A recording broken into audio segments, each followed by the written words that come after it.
palace. But there are palaces that are not only magnificent but also beyond all imagined limits. Some are so vast that living there for a year still wouldn't allow you to visit every room. Some have as many as 953 windows, just to look down on the street without anyone being able to look back in. They are both colossal structures, residences, and symbols of supreme power. And among the countless great architectural works in the world, which one is the largest, most magnificent, and most astonishing palace? Let's explore 13 palaces that make history bow and modernity hold its breath. Alhambra, the Islamic fortress rising from Roman ruins. On a hill overlooking the city of Granada in Spain, a red fortress stands imposingly under the Mediterranean sun. That is Alhambra, which was once an Islamic fortress, later became the palace of the Islamic dynasty, and then one of Europe's unique architectural masterpieces. This structure was initially built on the foundations of ancient Roman fortifications, but it was under the Nasrid dynasty in the 13th century that Alhambra transformed into a complex that is both defensive and deeply poetic. Walls with mosaic patterns, domes carved with Arabic script, courtyards bathed in light, all create a separate world full of tranquility and sanctity. The most prominent feature of the palace is the Court of the Lions, with a fountain surrounded by stone lions. This is a rare detail in Islamic art, which typically avoids depicting living beings. Each lion seems to carry its own symbolism, which researchers still debate to this day. Alhambra is not only beautiful but also tied to decisive moments in history. In 1492, right here, explorer Columbus received approval from Queen Isabella and King Ferdinand for his voyage to find a route to Asia, inadvertently setting foot in the New World. Today, Alhambra is a UNESCO World Heritage Site, attracting millions of visitors each year. But amidst the long queues, it still retains its unique mystery. A place where the past is not forgotten but seems to whisper in every red stone wall. Istana Nur al-Iman, the largest palace in the modern world. Not in glamorous Europe, nor in the Middle Eastern desert. The world's largest palace today is hidden in the jungles of Southeast Asia, in the small but incredibly wealthy country of Brunei. Istana Nur al-Iman, meaning Palace of the Light of Faith, is the official residence of the Sultan of Brunei, and also the largest palace on the planet with a floor area of over 200,000 square meters. The numbers are staggering, with 1,788 rooms, 257 bathrooms, 5 swimming pools, 200 polo stables, and a prayer hall that can accommodate up to 1,500 people. Within the grounds, there is also a garage that can hold 110 supercars, from Rolls-Royce to Bugatti. Just a part of what is considered one of the world's most expensive car collections. Completed in 1984, coinciding with Brunei's first national day after gaining independence. The palace is a declaration of power, wealth, and national pride. The architecture of the building is a blend of traditional Islamic style and modern elements, from gold-plated domes to giant halls decorated with crystal and marble. What's special is that despite such luxury, Istana Nur al-Iman is not entirely closed to the public.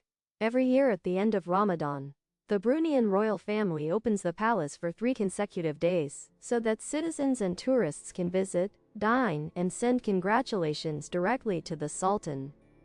Although it is the private residence of a monarch, Istana Nur al-Iman remains a symbol of a small but prosperous and moderate nation, where the palace is not just for viewing but also for connecting the ruler with his subjects. Edinburgh Castle, the fortress perched on an extinct volcano. Atop a volcanic rock in the heart of Edinburgh's capital, an ancient fortress stands imposingly as if guarding the Scottish sky. Below it, the modern city bustles with activity. But up there, time seems to slow down and history has never left. Edinburgh Castle is not just an architectural work, it is the heart of the Scottish nation. A fortress that has existed for over 1,000 years, witnessing dynastic wars, rebellions, and its location on Castle Rock.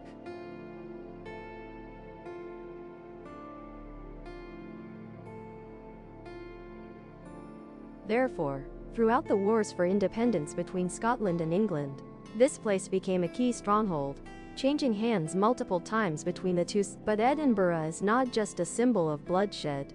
Inside the castle walls are stored the crown, scepter, and royal sword, the sacred treasures of the kingdom. Here, visitors can also witness the Stone of Destiny, an ancient stone used for the coronation of Scottish kings and later the British monarchy. Today, the castle is no longer a battlefield but Scotland's most famous tourist destination, attracting over 2 million visitors annually. From here, one can gaze across the entire city and experience both majestic and poetic. Lucky to visit in August, you.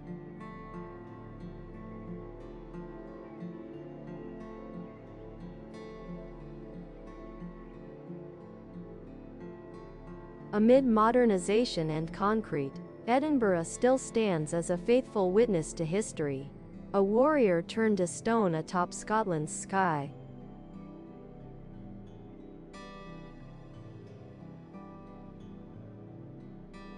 Drottningholm Palace, on a small island in a clear blue lake west of Stockholm. There is a palace so magnificent it seems to have stepped out of a Nordic fairy tale. But what makes Drottningholm special is not its splendid exterior, but how it serves both as a royal residence and a living museum in the modern world. Built in the 17th century, this palace remains the official residence of the Swedish king and queen, with only a small southern part kept private. Most of the remaining space is open to the public daily, allowing history and the present to coexist in every brick. Drottningholm is not just a palace but a miniature kingdom, complete with grand halls, gardens, a church, and even a classical theater still using original 18th century stage machinery. A theater that still employs pre-electric techniques for scene changes, curtain drops, and set shifts using hand cranks and ropes, like a forgotten mechanical marvel. Perhaps the most wondrous part is the Baroque garden behind the palace. Perfectly symmetrical, intricately detailed, with maze-like paths, blending with more liberal English-style gardens for a ritualistic yet serene feel. In a corner of the garden stands a Chinese pavilion, a strange structure reflecting the European nobility's admiration for East Asian culture at the time. In 1999, the palace was recognized as a UNESCO World Heritage Site, but for Swedes, it symbolizes a balance between luxury and restraint, tradition and modernity, royalty and the people. A place where royals live like ordinary people, and visitors can touch history. Quiet, unpretentious, beautiful in a very Swedish way. Hawa Mahal, the Palace of the Invisible Women. In the heart of Jaipur, India's pink city, among red sandstone houses and the blazing Rajasthan sun, stands a unique and charming structure called Hawa Mahal, the Palace of Winds. This 5-story building is unlike any other palace, lacking grand royal halls, a throne, or spaces for court or guests. Its facade is intricately carved from pink sandstone, featuring 953 tiny windows, each covered with delicate stone lattices like lace. This allows air to circulate, keeping the palace cool year-round, a precious feature in the harsh climate. But what makes Hawa Mahal special is its purpose. Built in 1799, it was not for living but for looking out. In ancient Indian society, royal women were restricted from public appearances. Those tiny windows were their anonymous eyes, allowing them to observe life, festivals, and streets while maintaining modesty and dignity. Inside, the palace is nearly empty, with small corridors and narrow staircases connecting each floor. Every detail serves one purpose: to let wind and light weave through the layers of stone, creating a light and poetic space. At night, lights cast on the facade make the entire structure glow like a giant moving paper lantern. A palace not for dwelling, but for presence in a completely different way. Quiet, discreet, yet captivating. Royal Palace of Caserta, a city in the form of a palace. When mentioning lavish European palaces, many think of Versailles, but in southern Italy, there's a place no less splendid, even surpassing it in scale: the Royal Palace of Caserta, a colossal structure dubbed the largest palace in Europe by volume.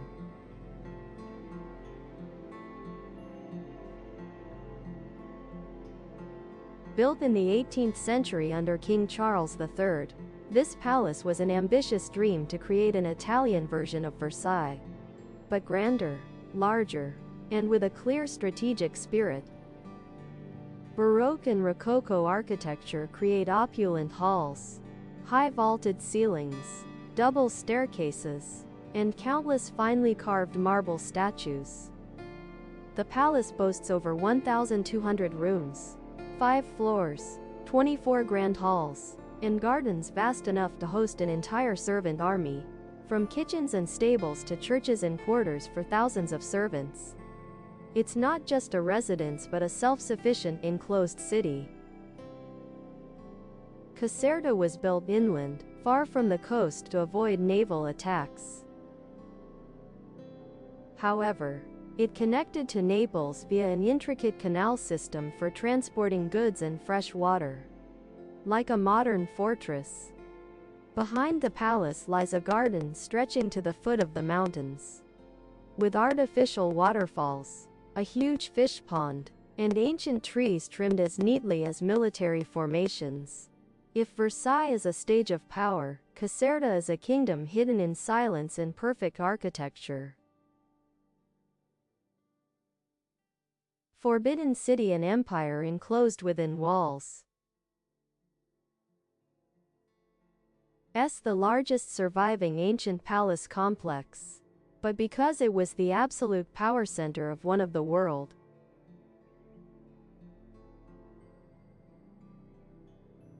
An empire built in silence, ruled by symbols and protected by rituals. Located in central Beijing, the Forbidden City began construction in 1406 under the Ming Dynasty and was completed after 14 years with over 1 million laborers.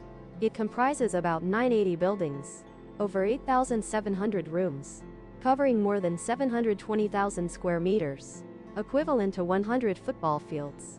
But what makes it special isn't just its size, but how every brick and golden tile is symbolic.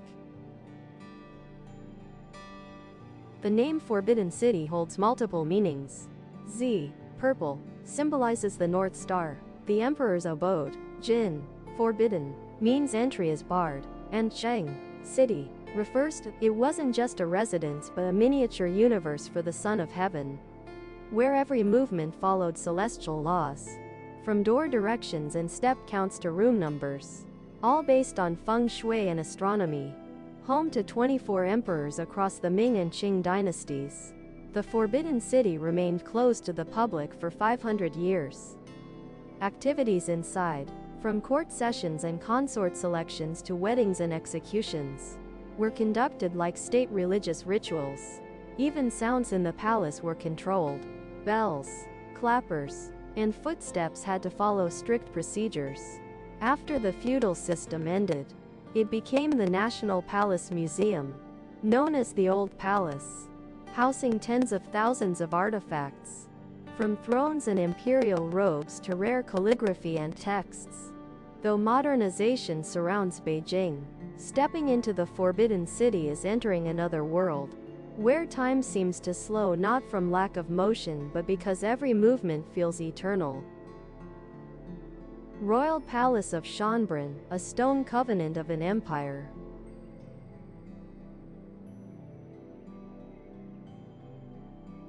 Some places overwhelm with vastness. Others impress with dazzling luxury. But the Royal Palace of Schönbrunn is remembered for just one sound. The piano playing of Mozart, when the 6-year-old boy performed in the Grand Hall before Empress Maria Theresa. The palace is located on the western edge of the capital Vienna. The stronghold was once the summer palace of the Habsburg dynasty, an empire that once covered nearly all of Central, with over 1,400 rooms. This was the residence of the royal family for nearly 3 centuries. Witnessing both glorious moments and the gradual fading of imperial splendor. The palace was built in the Baroque style, with an elegant light yellow facade. But upon entering inside, one feels as if stepping deep into a labyrinth of history.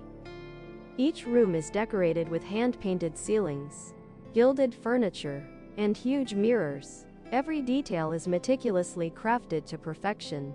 Most notable is the Hall of Mirrors, where Mozart first performed before the Empress.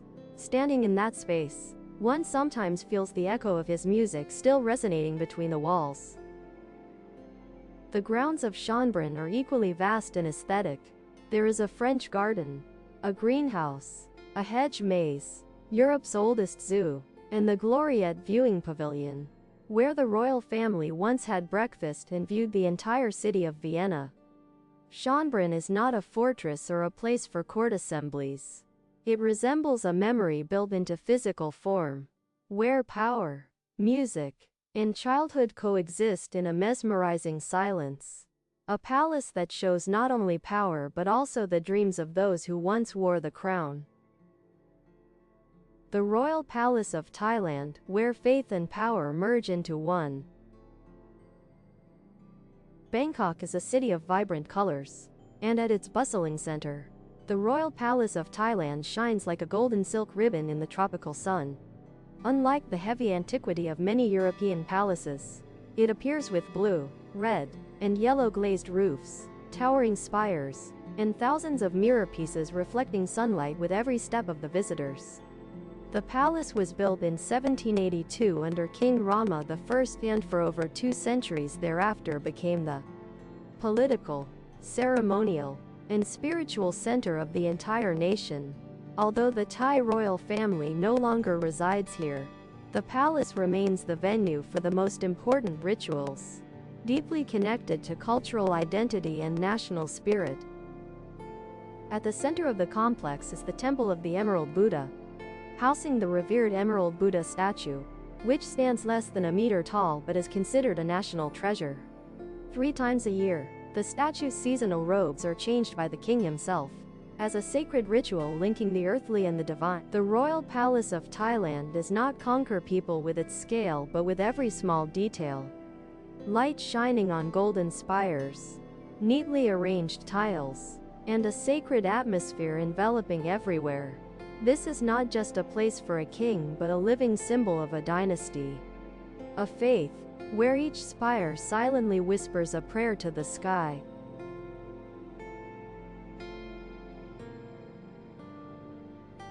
The final imperial splendor of an empire.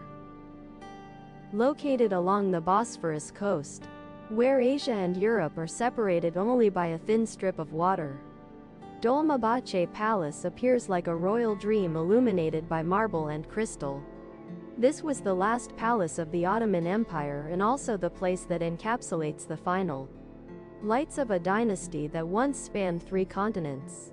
Dolmabahce was built in the mid-19th century during the reign of Sultan Abdulmecid, when the empire was entering a period of transition between tradition and modernity.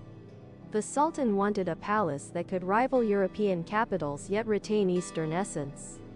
Thus, Dolmabahce was born, embodying the elegance of Baroque, Rococo, and neoclassical architecture, blended with Islamic patterns and Turkish sensibility. The palace boasts 285 rooms, 46 grand halls, 6 hammams, and a main hall with a 36-meter-high ceiling, where a 4.5-ton crystal chandelier hangs, a gift from Queen Victoria. This space once hosted kings, ambassadors, and was the final symbol of Ottoman imperial power. But Dolmabahce is not just about beauty. It carries a historical sorrow. It is where the last emperor of the empire left into exile, and also where Ataturk, the founding father of modern Turkey, took his last breath. The clock in his room remains stopped at 9:05 in the morning. Today, people come here not only to admire its magnificence but also to listen to the final echo of a dynasty that once made the world hold its breath. The Winter Palace, where the Russian Empire rose and fell. Beside the snow-covered Neva River, a mint-green palace appears like the winter dream of the Russian royalty. But within that dream, there is not only the light of royal authority but also the shadow of historical upheavals. The Winter Palace was once the power center of the Russian Empire, the official residence of the Tsars for 2 centuries. Built in the mid-18th century in the lavish Baroque style, it was a vivid symbol of a Russia that once commanded Europe's respect for its wealth, authority, and relentless expansionist ambition. Inside the palace are over 1,500 rooms, 117 staircases, and hundreds of halls large and small. All form a splendid labyrinth of gold, marble, mirrors, hand-painted ceilings, and exquisite sculptures. Most prominent are the Grand Throne Room and the Winter Garden, with their soaring ceilings and soft, wave-like curves. But what makes this place a timeless symbol lies not only in its architecture but also in what it has witnessed. In 1917, right here, Bolshevik forces stormed the palace, marking the collapse of the Romanov dynasty after over 300 years and ushering in a completely new era for Russia. After the event, the Winter Palace did not fall into oblivion but was converted into part of the Hermitage Museum. Today, it is one of the world's largest and most prestigious art museums. It displays over 3 million artifacts, including masterpieces by Leonardo da Vinci, Rembrandt, Van Gogh, Monet, and many other great names. It is hard to believe that the rooms once filled with the clamor of anger and power could be so quiet now, but perhaps this very silence is how history is heard most profoundly. The Winter Palace is not just a place preserving art. It is itself a work of art, an empire enduring in stone, in light, and in the memory of a nation.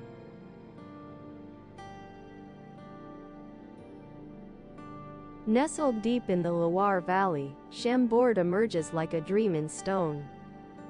It was not built for living, nor for holding court. This great structure came into being for one reason only: to express power through beauty, not through swords. Chambord was begun in 1519 under King Francis I, during the most brilliant period of the Renaissance.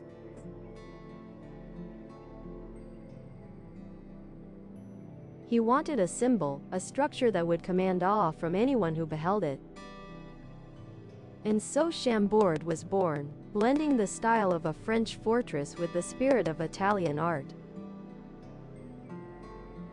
The entire Chambord has 440 rooms, 365 windows, 84 staircases, and 282 fireplaces. But most unique is the double helix staircase at the center, where 2 people could ride horses in opposite directions without ever meeting.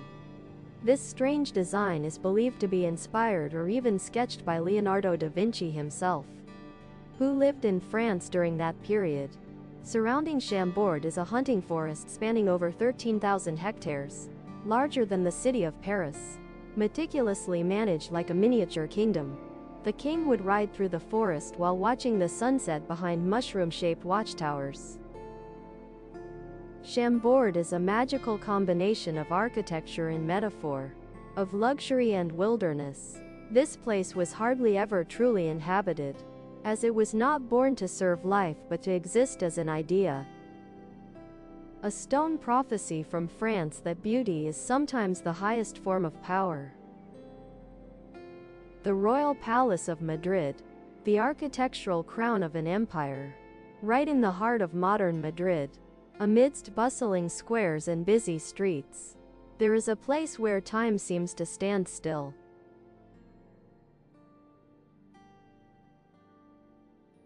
That is the Royal Palace of Madrid, once the power center of one of Europe's most splendid empires. The palace was built in the 18th century after the old fortress was destroyed by fire. From its ashes, a magnificent royal palace rose, carrying the message of the enduring power of the Spanish monarchy. With over 3,400 rooms and an area of nearly 135,000 square meters, it is the largest palace in Europe by floor area. The architecture features Italian neoclassical style with a majestic facade, white stone, and symmetrical wings. But the true beauty lies inside. Grand halls dazzle with frescoed ceilings, Persian carpets, crystal mirrors, and gilded furniture. Most prominent are the throne room, the royal chapel, and the library with thousands of rare manuscripts. The palace is not only the residence of kings but also witnesses many significant events. From royal weddings, welcoming heads of state to important ceremonies that are still maintained to this day. Inside, there is also the royal armory, displaying armor, swords, and helmets that once accompanied the Tepanya knights across the ocean to America and Asia. Today, the Royal Palace of Mary's opens its doors to the public but still retains its majestic aura. Because here, the past has never slept but remains alive through every stone and glimmers with golden brilliance.